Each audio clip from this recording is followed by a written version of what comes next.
Doggone right, everybody's waiting. They're waiting for happy hour. Everybody's working for 4 o'clock every weekday. Central time. I mean, some people are working for 2 o'clock West Coast. The weirdest of all time zones. Not as weird as Mountain. I think Mountain is exists. the weirdest. Actually, Mountain is the weirdest. and yeah. Arizona doubly so, because they like decide to play with times the way everyone else does sometimes, but not always. Yeah. Hey, we got joint. God darn! I keep trying to bring in Meryl Barr, but I keep just going to the diamond logo. Meryl Barr, you're just a disembodied voice in the void. I'm a ghost in the wind. You wanted to call in because you have recently joined the Heart Attack Club. I joined the Spectrum Hell Club. Yeah. Yeah. How's that working out for you? Oh, great. Well, so what happened? Wait, hold on. Wait a minute. Meryl, you called in because you want to talk about bad internet? Like, as if that's not a sore subject? What is your next call to the Civil Rights Museum to describe a hate crime you saw? When I initially look, so here's the fun thing.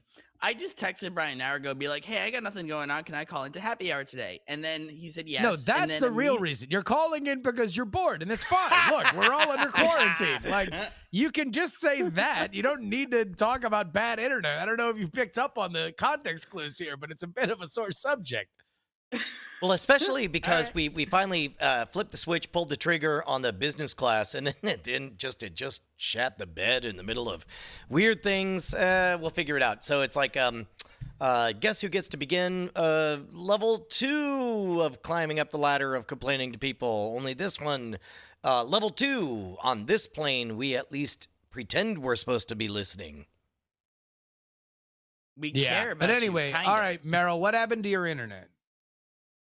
All right, so I've had AT&T here in LA for 6 years, and they're bad. They're fine, but they're bad. It's 20 down, 5 up. It's mostly usable, but I was at a point where I DSL, couldn't right? deal in. That's DSL. that old DSL. That's what the kids are all talking about when they're talking about that girl. She's got some DSL. Some DSL. That means an High internet protocol bandwidth. popular through the 90s and the aughts. Yes. Yep. So I was like, all right, because Spectrum's the only cable provider of internet in LA. So I was, those are your two choices. So I was like, fuck it, I'll make the switch. I know everyone kind of complains about it, but the speed I can get. Also, AT&T forced me to get TV I don't want. I'm paying a ton of money for the same price. I can get really decent internet. Spectrum, supposedly. So I call them and like, hey, I would like internet, please. And they go, great. Because the pandemic can only send self-installation kits, and according to our system, you have a jack, which I certainly do not have in this apartment. Never had a jack. Haven't had a jack since I moved in. Nope. We say you have one, so we need to send it to you so we can then send a truck out for you. Then tell us you don't have it so we can send the truck. Cool. Okay, cool. Well, it'll be there in 2 days. Great. This is 2 weeks ago. Call them back on 2 days later. Hey, still don't have the stuff. They go, yeah, actually everything's delayed. It's going to take 7 days to ship everything out, but you can go to the store. Oh, sorry, you can't go to the store to get it because you already set this up as self-installation for mailing. I'm like, okay, fine. So I wait 7 days, call back again. Hey, still don't have my self-installation kit. What's up? And they go, yeah, we're still backed up, but you can go to the store and get it. You told me I couldn't. Yeah, I don't know why anyone told you that. You can totally go to the store and get your self-installation kit. Fine. Go to the store, go down to Burbank, get the self-installation kit, come back. I live in North Hollywood. Bring it in, call them back. Hey, don't have a jack. Great, we'll send a truck. Awesome. And everything looked like it was going to be fine.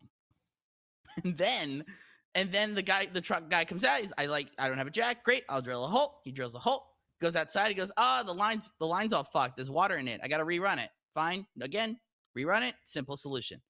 We get everything hooked up, modem and router. Nothing works. And he's like, let me ask you a question. Yeah? Did you get these from the Burbank store? Yeah? Well, fun fact, everything on Spectrum is geotagged. The stuff you get at the Burbank store will not work in North Hollywood. What? You have to go to the North Hollywood store to get North Hollywood equipment. That's some like next level 1984 bullshit. That's amazing. Oh my good God. So he was thankfully he had a modem in his truck, so he gives me a modem but no router. So I go in tonight with no Wi-Fi, but at least my computer's hardwired in. Next day, go to the Spectrum store, deal with that nonsense, come back. Now here's the weird part: the network, the default of the router was said something like Spectrum Flyer 17. That's a fake name I'm making up now, but that's supposedly the default network name of the router, Spectrum Flyer 17. So that was the one from the bad one from Burbank. So I unplugged that, and I had unplugged that. I plugged in the new one that I got from the North Hollywood store. And even though the sticker on the back of that one says Spectrum Flyer 32, somehow the network name resets itself to Spectrum Flyer 17 for somehow magically, no explanation there. I mean, it adds up the two numbers, divides them by pi. That's where you end up. So I call, but this gets even weirder. So I call Spectrum like, hey, router's not working. What's going on? Now it is working, but it's not working. And they go, hang on, we're going to reset it back to factory settings. So that way the sticker matches what's on the router. And they reset it. And somehow the factory settings were converted. The factory settings were converted to the router from Burbank.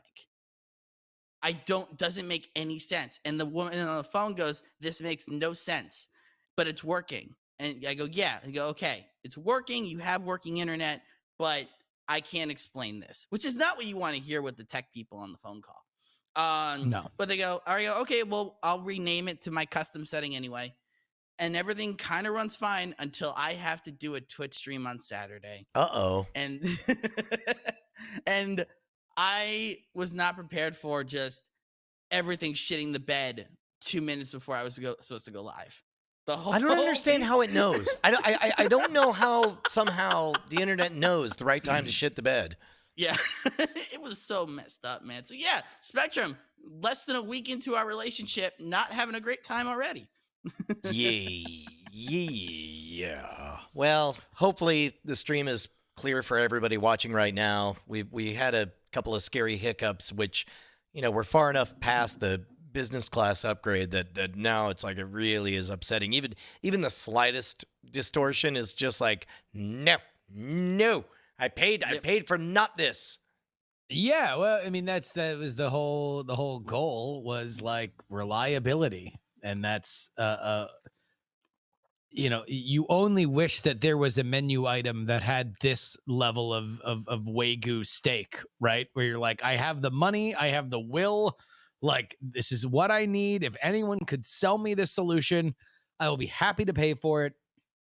However, they have you're still seeing some of the same stuff.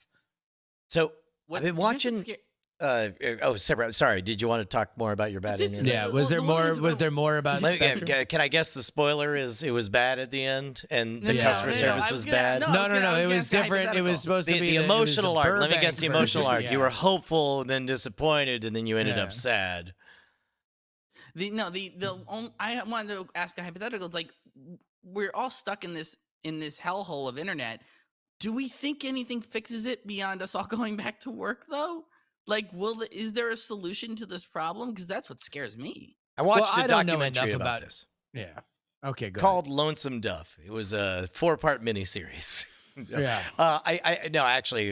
I'm hard lefting subjects. I have been watching a bunch of old stuff, and what's interesting is as I start to watch it, the kids get interested and start watching it with me, and then I don't have any trash TV. So it's there's appointment viewing that I have to watch for Cord Killers, and Bonnie's given up. She's okay, well, I guess you're just going to watch Better Call Saul without me. And it's yep, but I won't enjoy it. Same with Westworld. I'll hate everything that I lay eyes upon because it somehow becomes work. And then it's I'm going to watch some selfish TV. Here's an old miniseries from the late 80s. Oh, wait, my kids are in the room, and now we're watching it. We're emotionally vested, and I can't watch it without them. So here's the bottom of the barrel that I'm scraping now. I watched V and started V the Final Battle from the early 80s. Which... was that the original. The so original. Not the reboot. Yeah, the original. And then that reboot is something special though. That reboot is some of the worst drama TV post loss I've ever seen. Justin and I have absolutely no exceptionally opinion terrible, whatsoever on either that reboot or the lead actor of it. The lead actress. Yeah. But what I can say is even V, at least one of the kids got invested in enough that I don't feel good going on. So then I went back and started watching the pilot to Knight Rider. I just started watching Knight Rider, which I am not somebody predisposed to love. So is there nostalgia. a reason? I guess is this just? Yeah. So this is you just feeding your nostalgic desire, because No, that is what's spoiler funny alert. is- That's a theme of the new episode of Crystal. Yeah, but well, by nature, I don't care for nostalgic masturbation like that. Like I don't like. I always know that gift of going back in time is there, but that's why I intentionally don't indulge in it. The only reason I'm doing it now is because I literally can't think of any garbage to watch that I don't owe anybody to anything to anybody. You know, it's like it's been 30 years. Sorry, 35 years. Let me go back in time and see if Knight Rider holds up. There was one thing I noticed about Knight Rider that I enjoyed very, very much. Yeah. When I was a kid and growing What's up, that? you see the car driving by itself and you think to yourself, how do they do that? And then your kid brain, also I think a lot of adult brains thinks, you just make a remote controlled car. Have some pistons and gizmos that drive. And I saw the beginning of Back to the Future. You get yourself one of them RC gizmos and you just drive the car remotely. Years later, decades later, I'm watching it and I'm thinking, that's not a bad solution, but that definitely sounds like an expensive solution. And at that point, I start to think, how else might it be done? And I'm looking at a scene where two criminals steal Kit, and one of them, all of a sudden, the car starts driving himself, and he's like, I ain't doing nothing. I ain't touching the wheel. And then the next shot is Kit doing a bunch of crazy loop-de-loops where you definitely see the stuntman with his hands on the wheel. And it's like, well, if you're just going to lie, that does seem like a very cheap way to do it.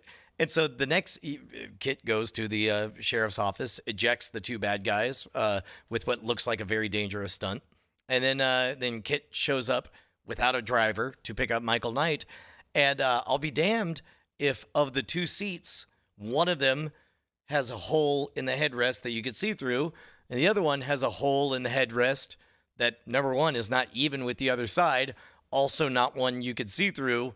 Also, that seat appears to have two leather covered arms on the wheel of Kit driving up. That's hilarious. And all of a sudden you realize, like, shit, they just dressed a dude up as a seat.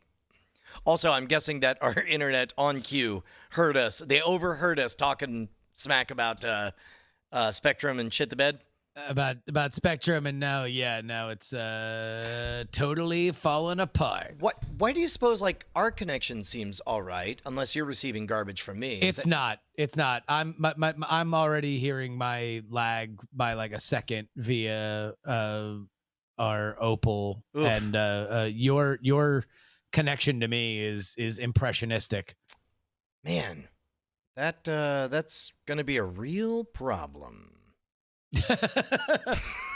That seems like if I was in the business of, broadcasting live internet, that'd be a thing I don't want to have happen. If it helps, you look great. No. Apparently your upstream is amazing. So, can I give you a little good news? Yeah. Meryl's back just in time for the good news. So we've talked on this show specifically about the day that you will be able to go back to a bar or a restaurant. Yep. Do you know that you now have a date on when that is? I am afraid to even know it. I'm afraid, like, I can handle it getting close to Christmas until I find out what day Christmas is, and then the countdown begins, and it's unpleasant, all of the waiting for Christmas.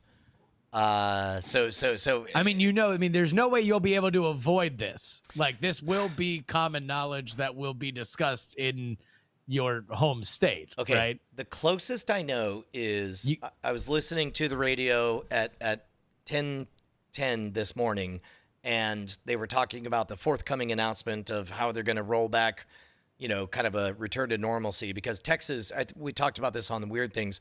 Texas is like number 41 or 42 in the 50 states as far as number of cases per million people. So it doesn't sound unreasonable for us to kind of edge towards back to work. And I knew the announcement was coming, but I guess it just happened. I guess let me know. 25% capacity. Okay. For things including bars and restaurants. Go on. On Friday. This Friday? Yeah. Oh man. Also mute your Skype, Meryl. Yeah, Meryl, you have to mute Skype. Amateurs, so you don't these guys. Am echo I right? through. Sorry. Yeah. I ruined it. My bad. No, it was actually kind of cool because you had a cool effect. You had that let's get ready to rumble thing going on. Can we talk about the fact that my fucking internet, like, I think Spectrum's listening. That's clearly That's what I said. That's my joke. I just said that. We talked shit and we both got booted. Everything went to crap. Did you get booted too? Yeah, well, just everything reduced to practically nothing. Is it better now, Justin? Yeah. To me, it's better, and it seems like it's actually streaming, so that's good. Yeah. So I saw that too. Yeah, this Friday, and then he goes up to 50% after a certain time, right? All I saw was the initial rollout, but yeah, Texas reopening. How do you with 25% capacity? How do you feel about that, and how do you suppose anybody in any office feels about it? Because I don't know, we've got a bit of a skewed perspective. Obviously, we've got our own happy hour, and it's working out pretty good. but then again, we're not responsible for the economy of the third largest state. Drew Nielsen in the chat says something that I think is true. That many people will look at this and say too soon. Although I don't know at what point there wouldn't be a we could wait longer kind of thing. What that is in Peter Boghossian's book, and I always forget the co-author. I apologize, but How to Have Impossible Conversations. He points out the power of the question compared to what? Too soon compared to what? Compared to Sweden, who never shut down and appears to be weathering the storm healthily and is well positioned to have its economy skyrocket forward. Compared to what? Well, I don't know if we would go. I don't know if we would go so far as to say that was Sweden, but certainly they are the control example of not doing anything. Like Sweden's in a place where it's like we won't know for a few weeks, right, where they're at. And it's definitely a big gamble. I think they have like 10x the number of deaths that Norway, their neighbor, has, or whatever. We had talked about this on the live stream, but but yes, mid gamble they are, but still, if the answer for Texas is too soon, the question is compared to what? Like what is the right time? Well, and also I think the biggest thing is like the question now becomes, is this about nobody ever getting the coronavirus ever, or is it about making sure we can handle the people that get it and it does not get out of control? And those are kind of two different questions. And yes, the only way that we can for sure make sure that nothing ever happens is for all of us to go into our hermetically sealed cases, removed from everybody, and wait it on out. I don't know how reasonable, mitigation even into May really is. Before you start to continue to see more and more people have disobedience. And that's a really good point. We talked about how, with the way flattening the curve was pitched and social distancing was based on the idea of, it was always sort of based on the idea of, yes, eventually we'll all get it, but let us never let us endeavor to never overwhelm the medical system as this takes its route. And that's a different message than what we're hearing from people who are like, you're just killing people by letting them go back to work or whatever, which of course is, complicated for a number of different reasons.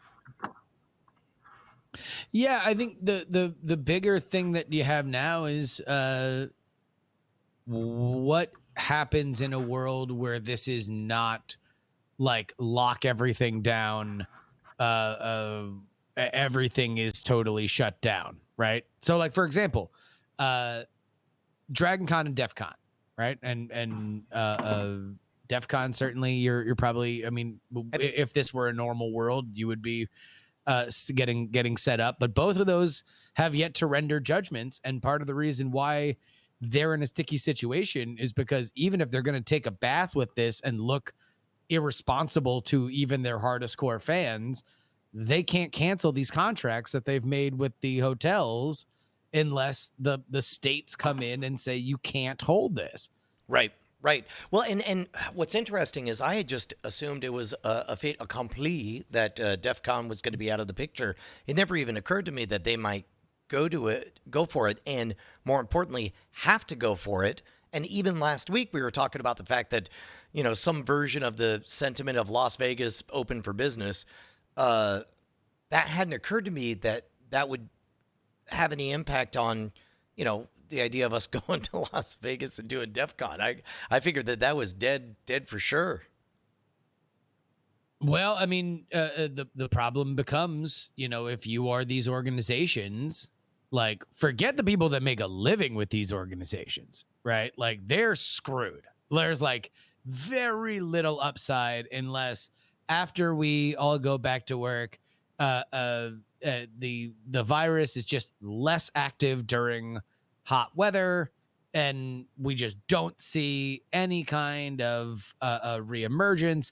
Like, then if that's the case, then by the time that these late summer, early fall conventions are coming around, then maybe we will have like some kind of understanding, right? That it'll be like, oh, cool, I'm glad this didn't cancel.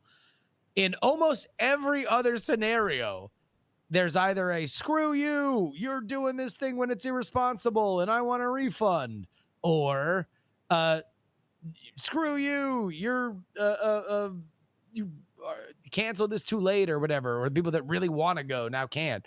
There's just like no smart way to do it. And really the only people that have taken proactive stances with festivals around this time are Burning Man, which canceled, and Gathering the Juggalos, which canceled.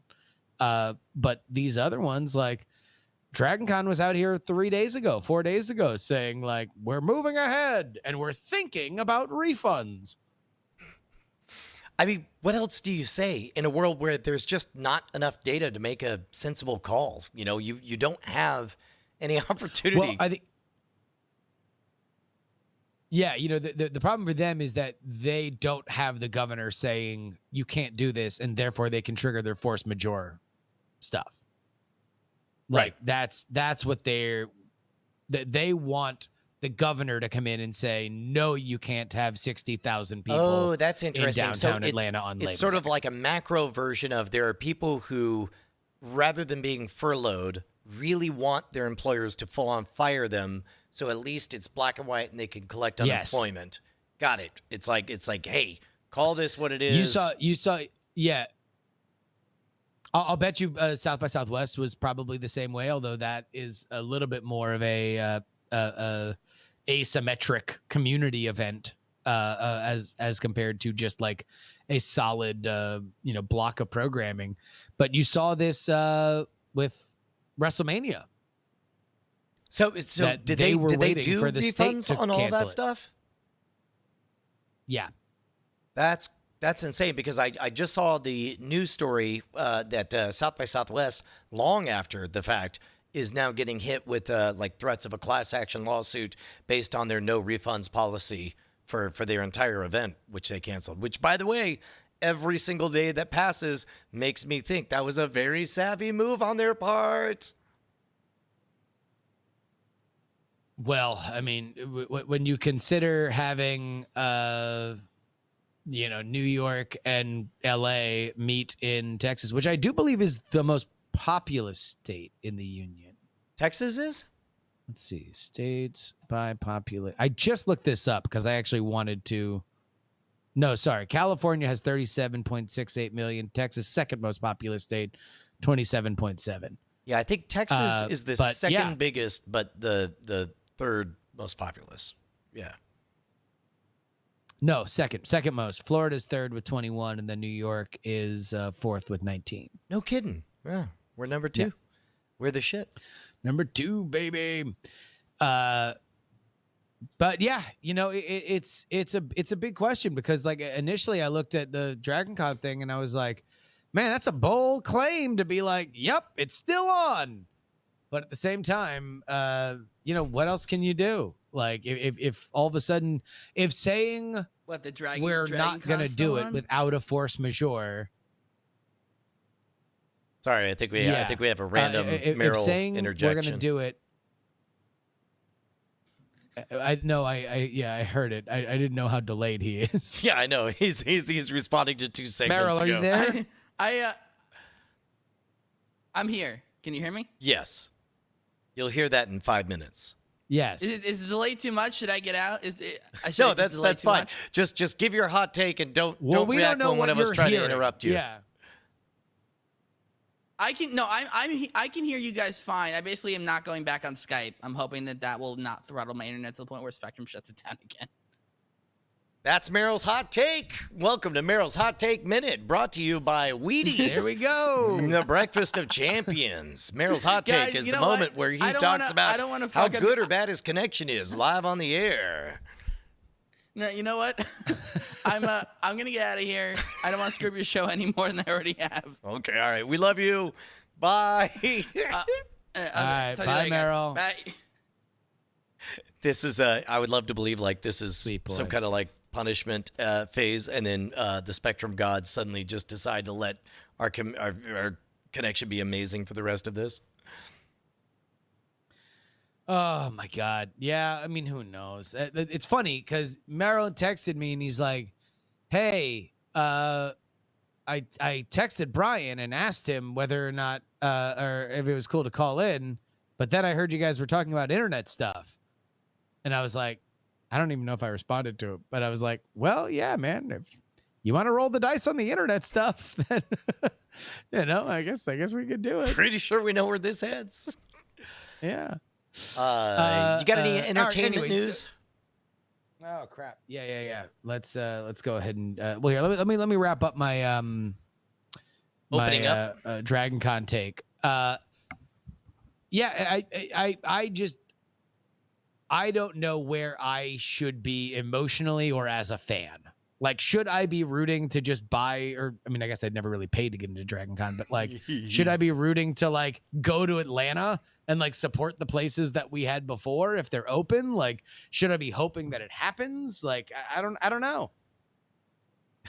By the way, Supernova Girl points out that now everything looks great. It was all Meryl's fault. Oh, Meryl's Meryl. fart. That's what it was. That's amazing. Well, so do you like? What do you want? Because we're now close enough to it that there's going to be a weird miasma, a weird stigma around opening up for business for a little while, where even if you're allowed to, you're going to be worried about like being publicly shamed for doing so. Well, I mean, I think that everything depends on what we don't know, which is that how we react to this virus, right? Whether or not the virus is going to be as bad during the summer, if it will reactivate, over the summer, whether or not we're going to see, like, if we were a month away from it totally being under control and now we'll have it semi under control. Like, we don't know. We honestly don't know, and anybody who tells you that they do is lying to you. Do you think we're past the worst of it? Because I've gotten a strong sense, and maybe it's because I'm in Texas and there's already chatter about opening stuff up. Do you feel like we're past the hardest of the holding of breath phase?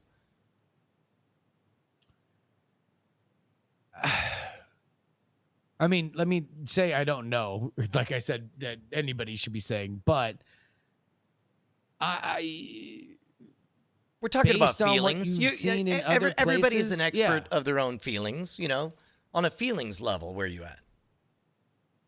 Well, the biggest death zone has calmed down. It seems as if the curves in other places are less than. And even if it's not illegal to go out, I don't think everybody will all run out. I still think we're going to be spending a lot of time indoors. So, yeah, will it ever be the world is turned upside down because we have to deal with this? I don't think it'll ever be the initial phase again because that was so strange. Even if it were to happen again in a month, I feel like we'd be like, all right, tried it, gave it the old college try. Now we got to lock down again. Like now we got to turn the Federal Reserve over and hand all the money out because nobody's going to be able to make a living and blah, blah, blah. Right. But I don't think it would be the same. It might be more hopeless, but I don't think it would be as surprising, if that makes sense. Yeah. Well, so in the meantime, here's a question. If you could today go see a movie in the movie theater, would you? No, I wouldn't. Because you wouldn't trust the chicken wings. By the way, truth be told, okay. Truth be told, I haven't been to a movie theater in a little bit anyway. But yeah, I don't know. No, not right now. I mean, if it was like Endgame was coming out, probably. But I can't think of a movie that would get me out of get me into a theater right now. So I sent a picture to Tom and Bryce and Justin that said, "I'm playing Bar Simulator 2020," and there was a TV in the background. My wife tied her shirt up above her belly button, and then had the computer had Hearthstone on it, and she had a plate of chicken wings that we ordered from Domino's Pizza. Now, here's the thing. We've talked about how chicken wings, the true bar chicken wings, God, I'm salivating thinking of them. The true bar chicken wings experience cannot be made at home, despite what many liars in our chat have said. And all of you are liars. Yeah. You're all filthy liars. You need to stop lying. But the question is, can they be ordered from a decently respectable pizza establishment? Justin, what do you think the answer to that question is? Oh, they're not. No. Because they do those in an oven usually at a pizza place. They'll like oven finish them. Yeah. Oh. A lot of times. I didn't know that. You know what's number one? The texture was not nearly crispy on the outside enough. They clearly weren't over fried in oil. And number two, God, I'm still salivating. The sauce far too vinegary. Maybe it's a local thing where they go heavier on the pepper and less on the vinegar. Yeah, well, I mean, also, is it a good pizza place or like kind of a trashy pizza place? It was Domino's, and their wings are garbage. I'm sorry, Domino's. Look, I really wanted to have a decent experience. No, Domino's is they're actually I actually don't think they're the worst, but they're not great. And also half the time you wind up getting their boneless wings. Oh, first of all, boneless wings are an abomination. They're a sin against God and humanity itself. They need to be destroyed. They're fucking worse than chicken nuggets. Chicken nuggets are honest and pure and naked before the gods. Even the spicy chicken nuggets. Bring me your Wendy's. Bring me your Chick-fil-A's. But fucking set fire to the very idea of glazed, sweet. I'm looking at you, TGI Fridays. Fucking boneless. Fucking remove the word boneless from wings. Period. I mean, but they only say that because it's going to come with either a barbecue drenching or a buffalo sauce drenching. That's the only reason why they say boneless wings, right? Because it's unnatural to say coated nuggets. You know what? I demand. In fact, I would love somebody in their small town to bring up to city council a proposed legislation that they cannot call them boneless wings, but instead must call them coated nugs. I mean, yeah, because that's the only reason why they call them boneless wings, right? Because you're right. The shape of it, the taste of it is totally different. It's just that it's fried and tossed. Yeah. Unfortunately, there's some chatter in the chat about a dedicated wing place ordering from them. I wouldn't know. I'm too far outside of town for that to be an option to get them delivered. What about you? Is there any wing place nearby? Hold on, wait, are any of your is like the sports bar around the corner from you? Do they do delivery now? I don't know. In these trying times? I don't know that Shoot, I guess I'll find that out. I'll take a. I mean, I guess technically they're the same wings, but I won't get the experience of some asshole rolling his eyes saying, "I guess they're spicy," and then have them be fucking nuclear and melting my face off. How was it trying to live that dream of Bonnie coming up with her halter top and the wings, and you had a beer poured out in like a big old pint glass, and like it was you were definitely doing your best to remember the old hymnals. The beer, I could almost trick myself into believing was poured from a tap. The hot lady behind the bar, very realistic, except for the fact that she would probably have sex with me. The wings, however, I was really hoping for, the full experience, and it was probably like a portent. Is that what you call it? It was an omen when I grabbed the first wing. An ominous portent. I grabbed the first wing and squeezed, because what I like to do, tell me I don't know if we've discussed wing eating etiquette, but to me, the sucker's way is to just grab a wing and shove it in your face and start chewing on it.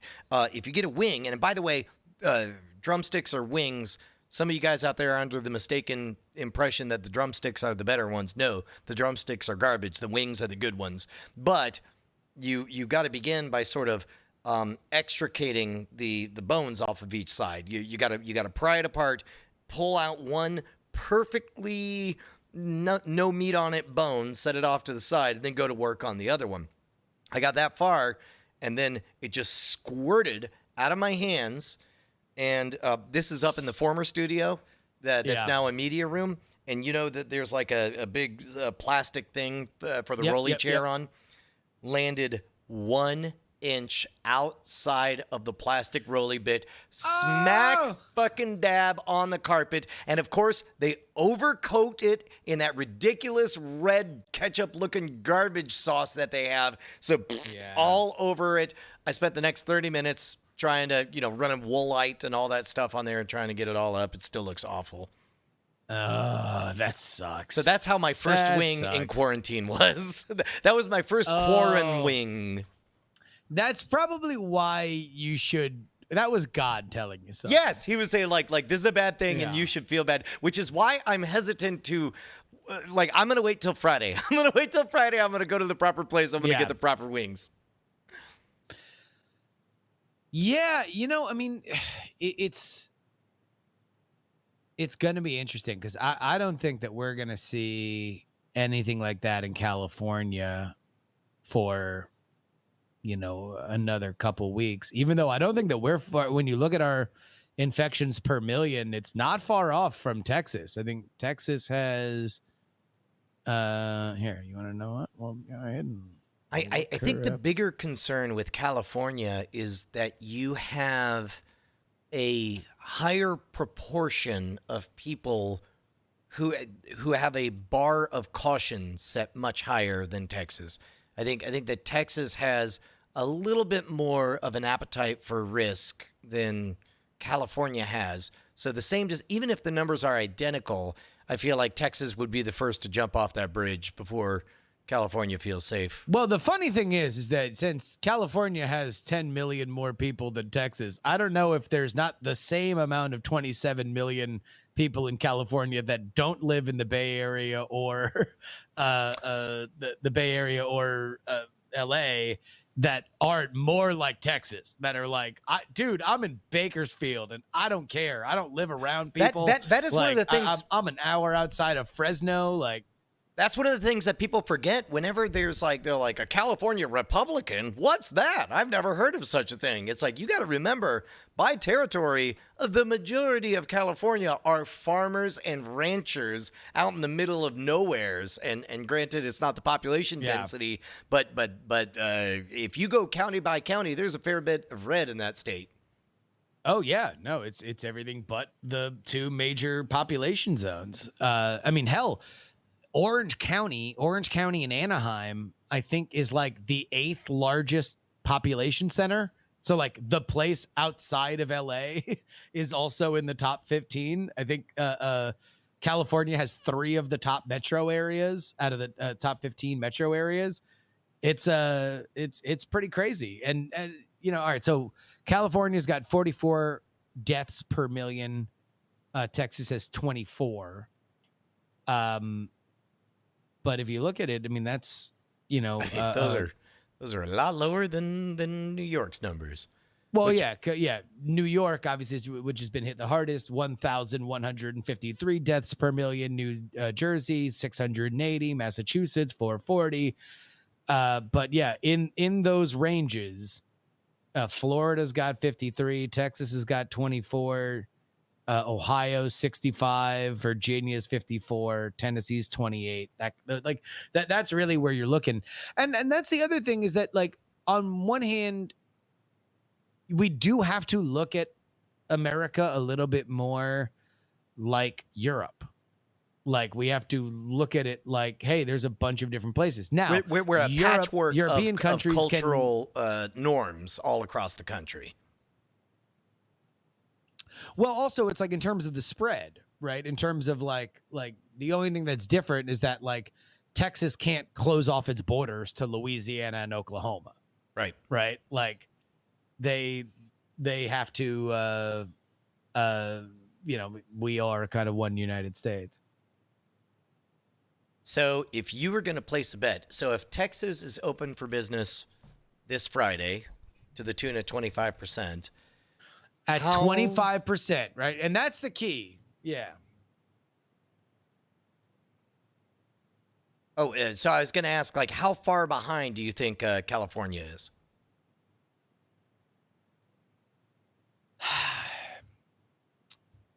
If I were a betting man, I think we start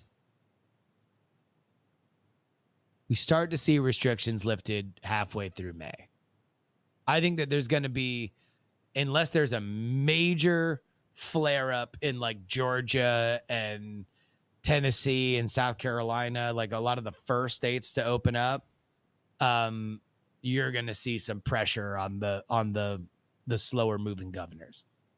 Man, that seems awfully close for a state that's fairly outspoken in terms of taking fast action on quarantine. But I think you're right. But remember, we've been under lockdown for a lot longer. Yeah, that's right.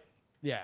By the way, breaking news. Remember we talked about the Reddit post that I took unironically that was meant as a joke but lacked the context of joke. Right now, live in the chat, Mabombo Cube says, "I'm sorry that was me on Reddit. I'm sorry that caused you any discomfort." No, so he's in my chat. He's in my chat earlier today, and he's like, "Where can I apologize to Brian?" And I'm like, "What do you want to apologize to Brian for?" Yeah. And he's like, "The Reddit post." I'm like, "Oh, you son of a bitch!" It totally makes sense because he's a jokester, and I don't think he realized that was going to be read that way. But the problem is and we talked a little bit about this, but in that entire thread, nobody was joking except him, which can work. But then you got to give a wink or a Diamond Club sign. So instead, you have nothing but nobody joking and unironically bashing on YouTubers, and then what looked like another one of the chorus. But I apologize if I made you feel bad at all. It was great. M. Bomb, he says he emailed you. I don't know that I received it. It may have gone to a spam, or maybe did he hit me up at brian@schwood.com? I don't know. That's the best one. I'm not sure. Yeah. Captain Jack 913. What happened was there was a Reddit thread titled "What is a YouTuber you can't stand and why?"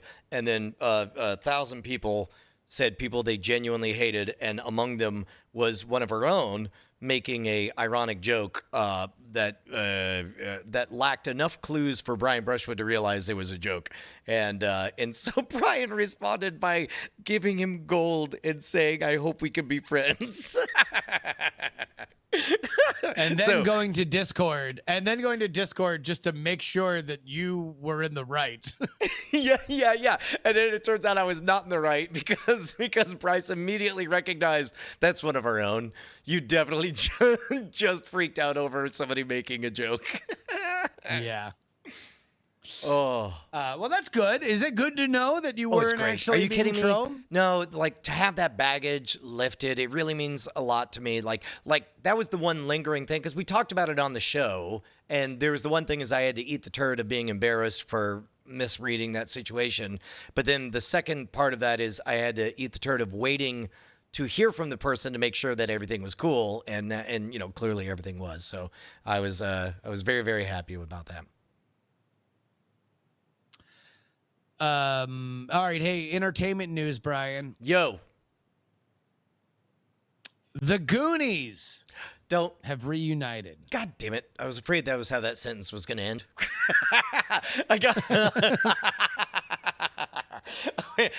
What good could come of this? What good can possibly come of this?